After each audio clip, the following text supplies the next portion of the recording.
I'm Shadi, and I went to Ghana in the west of Africa last summer in 2012, and I volunteered in an orphanage, and I also taught an HIV/AIDS and sexual health programme in the districts in the area that I worked in. I was in Ghana for a month and a half, and I was actually staying with a host family out there, which wasn't in the town that the orphanage was in.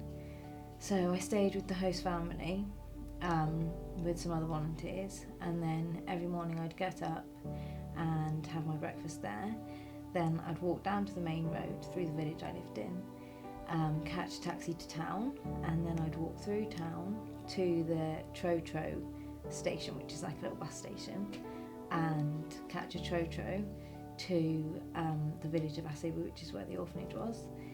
And then at the orphanage we just helped the children with their homework and any like day-to-day stuff that they needed to do, we'd help them with, and just take care of them and give them lots of cuddles.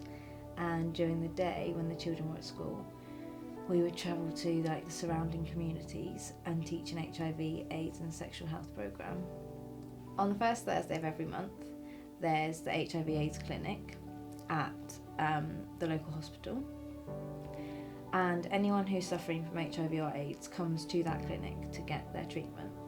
So the day before we were meant to go to that clinic, we were told that there was an 18-month-old baby who was going to come to the orphanage. So in the orphanage they had no facilities at all for babies. So on my way to work in the morning I bought like some nappies, and I had some leftover baby wipes that I was using myself to clean myself with, and some pseudocrem and stuff like that, and I took that all to the orphanage because I love babies, and I was just really excited that a baby was coming, because all the children in the orphanage were between 6 and 16, so there wasn't any like babies or toddlers or anything. So we all travelled to the hospital that day, and it was me and a big group of volunteers, and we went in 2 separate groups to see this little baby, and he was lying in the bed and completely on his own, like an 18-month-old baby on a bed, not in a cot, with no one next to him. And the story was that he was thought to have had Down syndrome, and his mother had abandoned him in a river because children with any sort of disability are thought to be cursed in, I think, any part of Africa. So he was abandoned in this river, and he'd been found and brought to the hospital, and the orphanage had been contacted, obviously, to come and like take him and give him somewhere to live. So we all went in to see him, and he was just laying there with no one. And the first group of volunteers went in, I can't remember which group I was in, but the first group went in, saw him, and then they came out, and then the second group went in, and I just like saw this little boy laying there, and he was just the cutest little thing I've ever seen in my life,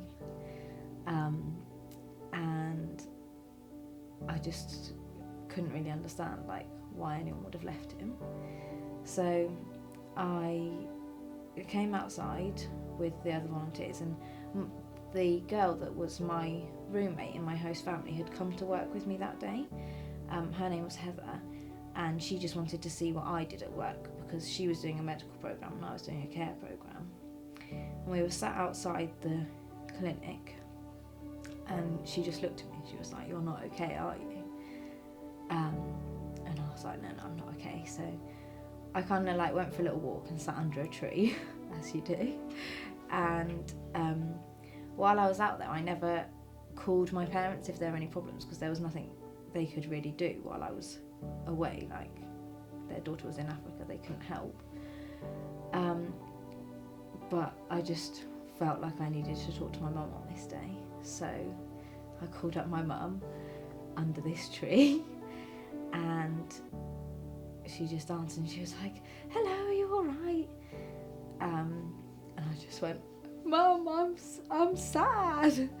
And then I explained the whole story of this little boy to her, and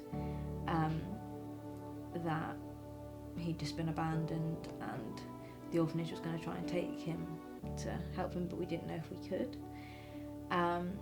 So then I went back in and I saw Elvis, who is the director of the orphanage, and asked him like what the possibility was of us being able to take him that day, and he said he didn't think it was going to be possible because we didn't have the right facilities for him, for anyone to look after him.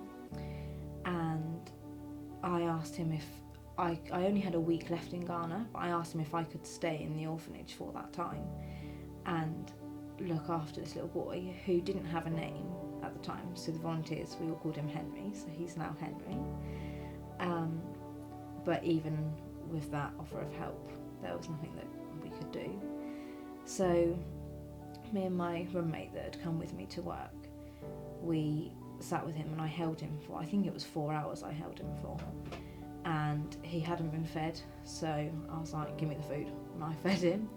His nappy hadn't been changed, so I changed his nappy.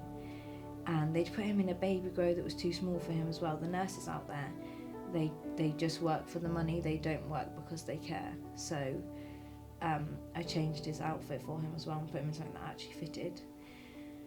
And then we had to leave him, and there was nothing we could do for him. I tried to go back and see him the next day, but we had to go and deliver some clothes and some food to another community, so it wasn't possible. And I found out like last week that he's still in Ghana and he still hasn't been adopted, and he's just still there. So I hope one day I'll be able to see him again, because he's just all I think about every day. He's the first thing I think of when I wake up in the morning. But yeah, that's the story of Henry. So a month before the Henry story, we went to the HIV/AIDS clinic, and there was a little girl called Gifty there, and her mum had passed away, so she was living with her grandmother, and her grandmother couldn't afford to take care of her anymore, and she also couldn't afford Gifty's HIV treatment because Gifty was HIV positive. So we had no choice but to take Gifty to the orphanage. But a social carer had brought her to the hospital for her treatment that day. So me and I think maybe like 4 other volunteers got in the car with the head of the orphanage and travelled to the village that Gifty lived in to try and ask her grandmother if we could take her to the orphanage. We travelled for like half an hour to an hour through bumpy, mountainous Ghanaian roads. Got to the village and the grandmother had gone to the farm and she wasn't going to be back until the evening, so it was said that we would just have to take Gifty. So we left a message for the grandmother and took Gifty to the orphanage, and she sat on my lap from the journey from the hospital to the orphanage, and she wasn't obviously happy about it because she didn't know where she was going, and to her there was just a carload of white people and one black person taking her away, and being from such a remote village she'd never seen white people before, so she was a bit scared of us, I think. But that was in June, the first Thursday of June, and she's still in the orphanage now and she's settled in really well. She was really, really thin, suffering really badly from malnutrition, but she's better now and she's really happy there with all the other children, and she's getting on really well as far as I know, so that's a good one. The orphanage that is currently out there that I worked in is called the Children's Home of Hope, and that is in a village called Asebu, and the director of that orphanage, Elvis, came to England last week and I had a meeting with him, and we're going to build another orphanage, and he's going to support me with that because he's got all the contacts and all of the language side of things over there that I need, and I'm going to fundraise this end in England for the project, and then hopefully by 2017 we should have an orphanage built out there on the same land as the current orphanage, which should house 30 more orphans comfortably, but could potentially house more in like any emergency situations. And there's also an HIV/AIDS clinic that's half built on the same land as the orphanages are going to be, but they've run out of money to build that, so the money I fundraise is also going to go towards building that clinic, which will help all the people in the community that suffer from HIV and AIDS, and it will be somewhere they can go and they can get their treatment and their counselling and anything else that they need from there. And the orphanage will also be able to support any children that have become orphans due to their parents dying from HIV or AIDS. So if people are wanting to donate or help me fundraise in any way, that would be absolutely amazing. And to do that, I'm setting up a website at the moment. It's in the process of being set up. And you can also visit the Facebook page, which is Alliance for Youth Development UK. And that is a branch off of Alliance for Youth Development Ghana, which is the organisation I worked for out there. And so on the website there'll be a donate button that people can easily come and donate to. If people were wanting to come and actually volunteer and help build the orphanage, or come and paint, or just be with the children, in the orphanage that we build, there's going to be a volunteers room, and that will be a fairly basic room, so no one get your hopes up, but it'll be a basic room with beds and everything people need to come and stay there without all the costs of going with a big company or a big organisation. You'll literally need like flights, visa, and vaccinations, and then they can come out. They'll be living in the orphanage for however long they choose, and they'll just need to pay for any food out there, and then people can just come and volunteer, work out there, help out. It'll be greatly appreciated to have some people building and painting and helping, but that won't be until a couple of years' time, when all the money is fundraised and we're ready to start buying the materials. But all the land needs to be prepared and get the foundations down first.